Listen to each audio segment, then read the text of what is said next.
Sir, maganda po yung hinahawakan niyo pong bisikleta. Kukunin niyo po ba? Tanong ni Mikay sa bagong dating lamang na customer habang nakangiti pa. Tuwang-tuwa ito dahil sa wakas ay may panibagong benta ulit siya. Kaya't nang makita niyang pumasok ito sa kanilang shop, ay winelcome niya kaagad ito dahil sa gara ng suot nito at mukha talagang yayamanin ang lalaking iyon. Ngumiti naman ang customer sa kanya. I'm still thinking of what to buy for my daughter. Sambit pa ng bagong customer na iyon. Ngumiti naman ang sales lady at saka muling nagsalita. Sir, if you like po, meron po tayong mas magaganda pa na bike kesa dyan. If gusto niyo po, I can tour you and just pick na lang po. Tanong pa ulit ni Mikay sa customer habang nakangiti. Sure, paniguradong magugustuhan nito ng anak ko. Sambit pa ng kanilang customer. Nilibot naman ni Mikay at sinabi nito ang mga detalye patungkol sa bike at kasama din doon ang presyo ng kanilang panindang bisikleta. Matapos mailibot ang customer at ilang sandali pa, ay wala pa rin napipili ito. Noong araw na iyon ay shift ni Mikay. Kaya naman si Mikay na ang nag-tour dahil siya naman ang sales lady ng mismong store na kanyang pinagtatrabahuhan. Baguhan pa lamang siya sa trabaho at halos magdadalawang buwan pa lamang siya mula nang siya ay ma-hire sa kanyang trabaho. Sa hirap ng buhay, kaya't napagpasyahan na lamang ni Mikay na kumayod at hindi na ipagpatuloy pa ang kanyang pag-aaral. Bukod doon, ay may iilan pa siyang kapatid na pinag-aaral sa kanilang tahanan, kaya naman sales lady na lamang ang kanyang pinasukang trabaho. Dahil bukod sa marangal na trabaho naman ito, kahit papano ay nabibigyan niya ng panustos ang kanyang mga kapatid.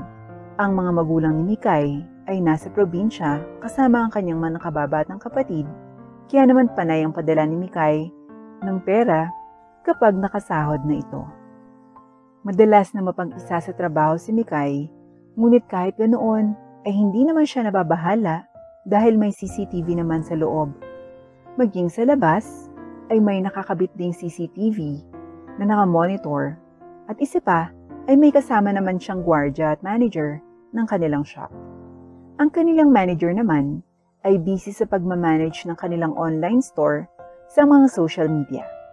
Siya din ang in-charge sa mga bumibili doon at maging sa iba pang aspeto.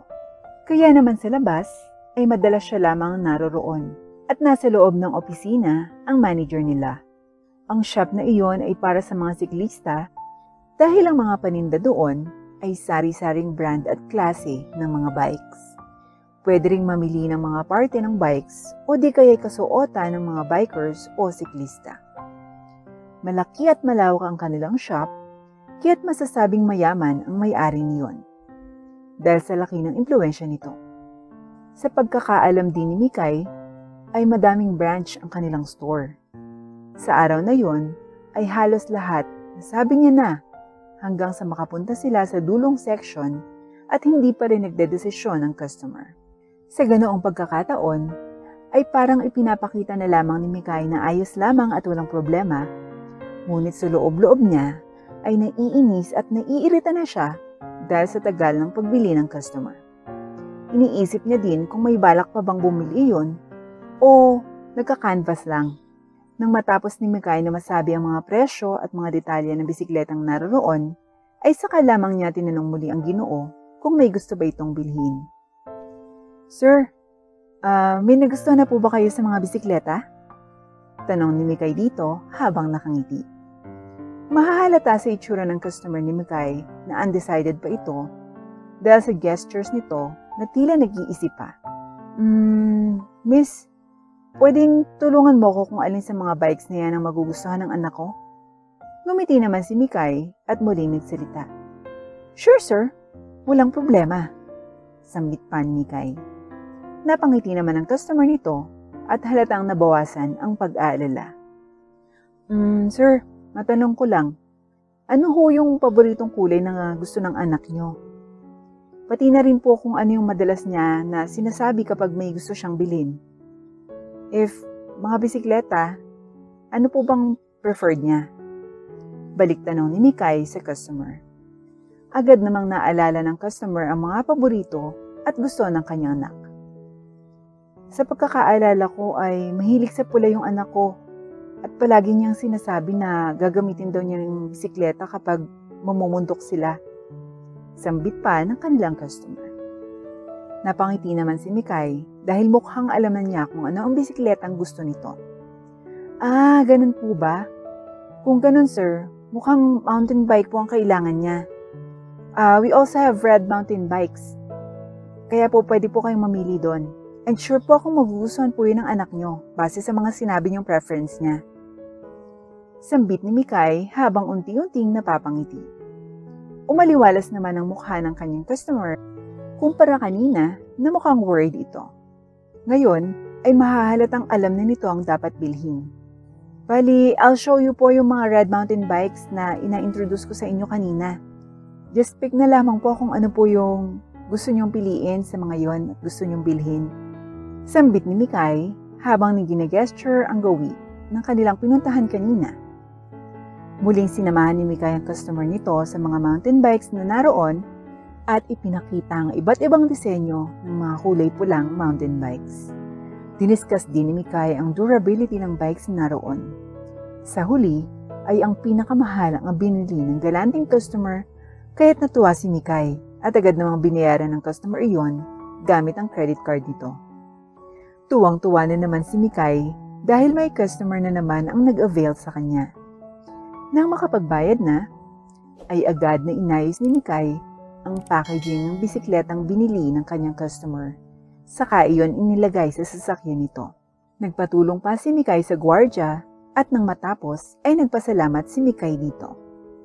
Agad na pumasok na si Mikay sa store nang matapos iyon. Maya-maya lang ay may tatlong mukhang mayayaman ang muling pumasok sa store nila kaya't agad na inasikaso ni Mikay ang mga ito. Ngunit hindi siya pinansin ng mga ito kaya naman hinayaan na muna niya ito at binantayan.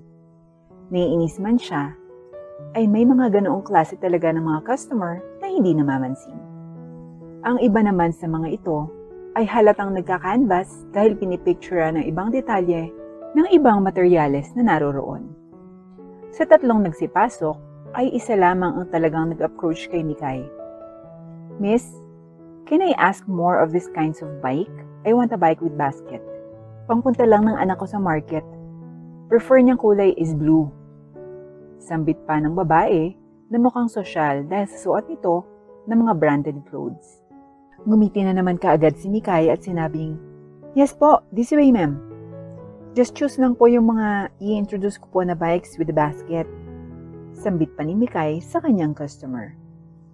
Sinundan naman siya nito at doon ay muli niyang sinabi ang presyo, maging ang mga detalye at kung gaano kadurable ang bawat bisikleta. Kaya naman namili na rin ang ginang. Sa tingin ko, this one will be good for my daughter. Sambit pa ng customer nito na halatang nakapagdesisyon na.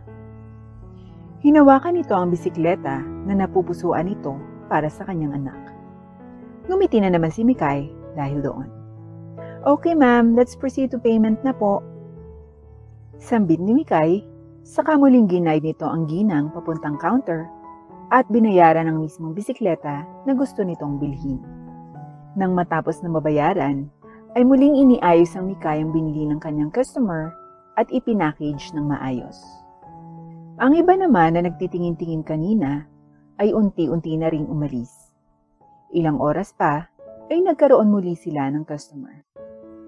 Kilala kasi ang kanilang store kaya kahit paano ay bumibenta naman.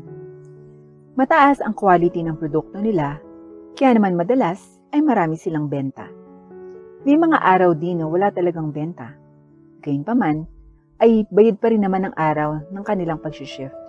Mas malaki nga lang ang kanilang kikitain kung may benta sila dahil nadadagdagan ng komisyon ng kanilang sahod kapag nakabenta sila.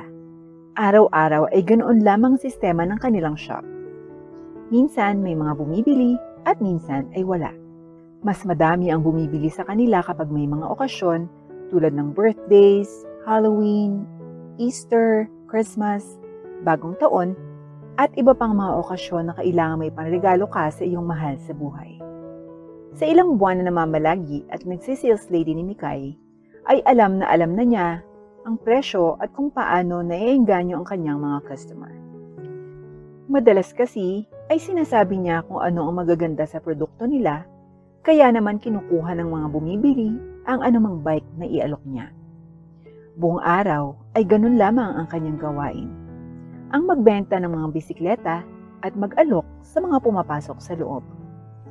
Kung minsan pa ay inuutusan din siyang mamigay ng mga flyers para sa shop nila. Ilang araw pa ang lumipas ay ganoon pa rin ang kanyang routine. Hanggang sa isang araw ay may isang bata ang pumasok sa kanilang shop. Agad namang napaarko ang kilay ni Mikay dahil sa simpleng suot ng bata, pero dahil customer pa rin ito, ay winelcome niya at tulad ng dati ay agad niya itong in-approach. Habang ang bata naman ay panay ang paglinga-linga sa mga bikes na nakadisplay sa kanilang shop. Hi! Welcome to our shop! May nagugustuhan ka bang bike? Tanong ni Mikay sa batang customer habang pilit na ngumingiti. Napansin naman siya agad ng bata at agad na nasiyahan.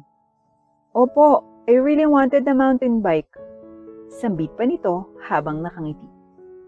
Agad namang iginesture ni Mikay ang gawi kung saan naroon ang mga mountain bikes. We have a lot of mountain bikes. Kung gusto mo, I'll tour you. Just pick whatever you want. Sabi ni Mikay habang nakangiti. Habang tinutour at sinasabi ni Mikay ang mga presyo, ay napatingin si Mikay sa itsura ng batang kausap niya at ibinasi nito sa kasuotan ng bata ang maaari nitong mabili sa store nila. So, this is the cheapest brand. Pero matibay yan. Best for your school and for having childhood memories. So, kukuhanin mo ba? Sambit ni Mikay sa batang customer. Agad namang napasimangot ito at saka humirit. Appreciate po, pero I really want the most expensive one. Sambit ng bata, kaya naman doon nag-init ang ulo ni Mikay at inakala niya na nang iinsulto ang bata na kausap niya. Dahil afford daw nito ang bike. Kabata-bata na, akala mo'y anak ng milyonaryo. Kaya naman inis na nagsalita si Mikay. I don't think you can afford that. Kabata-bata mo pa lang sobrang luho mo naman. Tingnan mo nga yung sarili mo sa salamin. You look plain, and I don't think na makakaya mong bilhin ang mountain bike namin. Kahit nga yung cheapest, I doubt mabibili mo yon. Huwag kang mayabang bata. Sambit pa ni Mikay na halatang nainis dahil sinasabi ng bata. Bakit? Anak ka ba ng mayaman para magkaroon ng ganong kalaking pera? You look cheap. Kaya imposible ang sinasabi mo. Kung di ka lang din bibili, umalis ka na lang sa store namin. Puisit. Sinisayang mo lang yung oras ko Sambit pa ni Mikay. Saka nito itinaboy ang batang customer na umiiyak. Hindi naman po kasi yun yung gusto ko. Pero pilit yung pa pinapamukha na yun yung afford ko. Kahit yung gusto ko lang naman malaman yung iba pa. Bukod sa bisikletang na isuggest nyo. Deserve ko rin naman po yung best na mountain bike. Kaya please ate, pwede bang? Magsasalita pa sana siya habang umiiyak. Ngunit agad siyang pinagtabuyan ni Mikay at tumawag ng gwardya. Manong Efren, please lang, paalisin niyo na tong batang to. Akala niya yata makukuha niya ako sa pag-iyak-iyak. Oy, Totoy, sa susunod, ayoko nang makita ka pa. Masyado kang ambisyoso. Hindi mo nga ma-afford yung sinuggest ko na cheapest. Alis na! Alis! Sigaw pa ni Mikay habang itinataboy pa ang bata. Agad na inakay ng gwardya ang bata paalis, ngunit nagpupumiglas ito at panay pa rin ang pagmamakaawa. Napapairap na lamang si Mikay hanggang sa maitaboy na ang bata palabas. Sakto namang pagtaboy nila sa bata ay naumpog ito sa isang may kaedarang lalaki. Sinalo ng lalaking iyon na mukhang mayaman ang batang umiiyak, sa kanya ito pinatahan. Nakatingin lamang ang sales lady sa gawin nila at nang mapansin na mayaman ang lalaki dahil sa kasuotan at sa kotse nito ay napangiti na lamang si Mikay. Ngunit nang mapalingon ito sa gawin ng gwardya at maging ni Mikay ay naging masama ang tingin nito.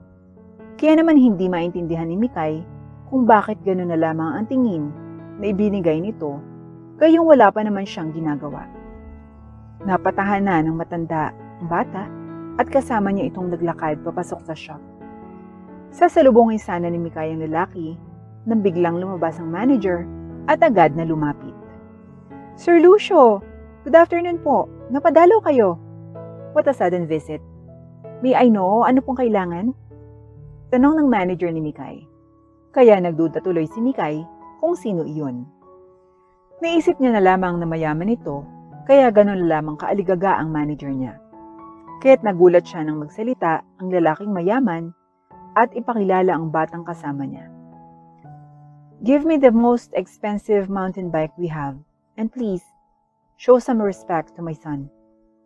Sambit pa ni Sir Lucio, saka masamang tumingin kay Mikay nang umiting pilit. Na-tense naman ang manager niya. Yes, Sir Lucio.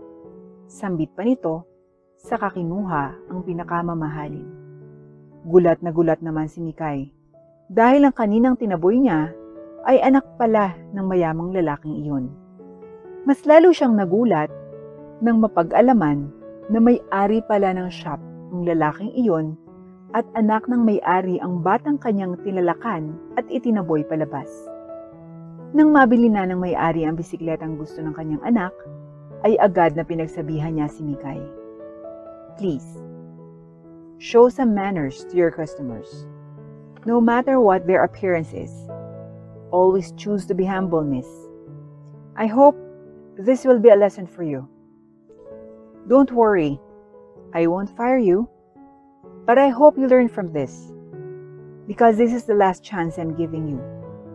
Kapag nalaman kong may ganitong insidente pa sa kahit sinong customer, I'm sorry, but I don't have a choice but to fire you sa susunod na mangyari pa to. Sambit ni Sir Lucio habang inis pa din kay Mikay. Agad naman siyang inarkuhan ng kilay ng kanilang manager at napagalitan dahil doon. Nakaltasan pa siya ng sahod sa buwan na yun. Doon ay napagtantuan ni Mikay na hindi ang panlabas na kaanyuan ang dapat niyang tingnan dahil hindi sa lahat ng oras ang mga simple lamang manamit ay mga pobre. Madalas na sila talaga ang may kayang bumili ng higit pa sa inaakala natin. Isang aral na babaon ni Mikay hanggang sa kanyang pagtanda. At tulad ni Mikay, sana ay matutunan din nating huwag tumingin sa panlabas na kaanyuan dahil ang tunay na kayamanan ay nasa busilak nating puso.